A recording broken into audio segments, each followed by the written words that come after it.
Improving safety and efficiency on our roads. Those are some things the Lucas County Engineer's Office works on every day, and a grant will only help keep those efforts going. Congresswoman Marcy Kaptur and Lucas County Engineer Mike Pniewski is here this afternoon, so we can learn a little bit more about what's being done. Thank you so much for being here today. Thanks for being here, Congresswoman. You just got here from Washington. I just landed. Well, thank I you wish for I making could it. land at Toledo Airport. Wouldn't that be nice? It yes. would be nice. It would be nice. Maybe someday. Well, we are talking about transportation though today. So some funding is coming to Northwest Ohio as part of the infrastructure bill that passed in Congress a couple years ago, right? Correct. Nearly $25 million, $24.5 million. And it will be invested in 4 of our communities, starting in Toledo, the largest, in the heart of Toledo along Monroe Street, and then in Port Clinton, and with all the traffic there at 53 and 2, and then Fremont, Ohio, which is new to the 9th District, and go Fremont, they've just been great. They'll be so thrilled, the mayor and everybody else there, and then finally in Bowling Green, which I used to represent, but they took away for reasons I'll never understand. Oh, there we go. So all the main streets, all of the you could say historic infrastructure of those communities. So a big deal, you know, because I think all of us just want to get to where we need to be and on time. So you mentioned Monroe Street. There's some things coming to Lucas County. So how will you all be using these funds that are coming? So essentially, as the Congresswoman mentioned, there's 4 projects. The heart of it here in Toledo is to revamp portions of Monroe Street from downtown all the way to the interchange at US 23 in Sylvania, and do a whole bunch of things to make our roads safer, whether it's improving bus availability for TARDA. They'll be involved in the planning process, to put in left turn dividers to prevent left turn movements, to keep people safe, more pedestrian improvements, mid-block crossings, way to make our roads safer for a variety of users, not just cars. And then Port Clinton will be a new interchange at State Route 53 and State Route 2 to put in 2 roundabouts to slow traffic in as it enters in Port Clinton. So you don't have people speeding into town. They slow down to go by the school there. They're putting in a whole bunch of pedestrian improvements along West State Street from downtown Fremont all the way to State Route 53. And then also along State Route 53 from downtown all the way up to the north through their commercial district, where Walmart and Lowe's and all those places are, both pedestrian improvements and ways for people to get across the bypass at US 20. And in Bowling Green, they're going to improve a portion of State Route 25, Main Street from on the north portion of town by the old mall, in a really big commercial corridor for to allow bikes and pedestrians to be able to travel there. Okay, so kind of adding on to what's been going on in downtown Bowling Green too, some work happening down there. Congresswoman, this was a big effort, you know, to pass this infrastructure bill, and I think everybody was bipartisan because everybody was like, you know, this makes sense, yeah. So how do we?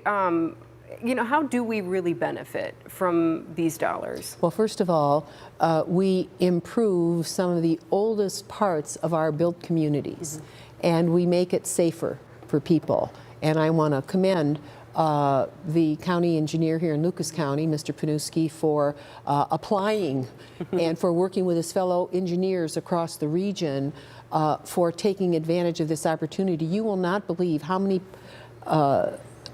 amounts of money are available to bring home here that are never applied for. So I salute him for doing that and working in this part of Ohio.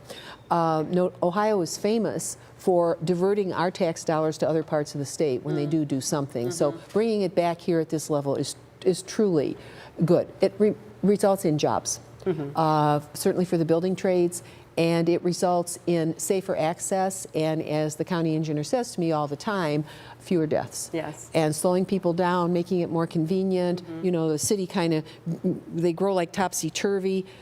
Each place is different. Port Clinton gets thousands of visitors, and some headed toward Cedar Fair, which does 5 million visitors a year. We have traffic jams. We have all kinds of things that happen, and so I think this overall will ease some of the stresses and congestion that we have on our streets in Toledo, Bowling Green, Port Clinton, and Fremont. And this is a portion of gas tax, right? Through the funding here? The Department of Transportation gets money through the federal treasury and the actions of Congress. This bill appropriated a great deal of billions of dollars across the country to literally rebuild America from the inside out, from some of the original communities. And I just hope that as this work is done, some of our geniuses out there at the University of Toledo's Engineering School will be able to suggest new ways of saving energy, of helping the environment, of working with businesses all around, and figuring out the best ways to provide access as well as presentation, signage. You know, it's like confusing. There's so many signs and all, but to really look at this as an opportunity to showcase your community and to do it in a really beautiful way. And under the street, we know that there's thermal power that can be drawn up. I hope that we use some of the Department of Energy money that is available. That is one of my specialties in the Congress, and try to use the new energy technologies to help our community as well as this work is done. And one of the difficulties we have is that a lot of times we're thinking 20th century, that this is just tar and stone and cement curbs. No, no, no, no. This is rebuilding your community, creating a venue where people want to come, and doing it in a way that is very efficient and meets the demands of a new clean climate age. We got that whole future ahead of us, right? So this is going to set us up for that. And we got to go, but real quick, I did want to know, when are we going to start seeing maybe some of this work happening here? Yeah, I mean, so probably the way it is, we were awarded the money. We need to design for a couple of years, so you'll probably see things coming through in 2026 through 2028, 2029. It's really is a testament to all these communities working together.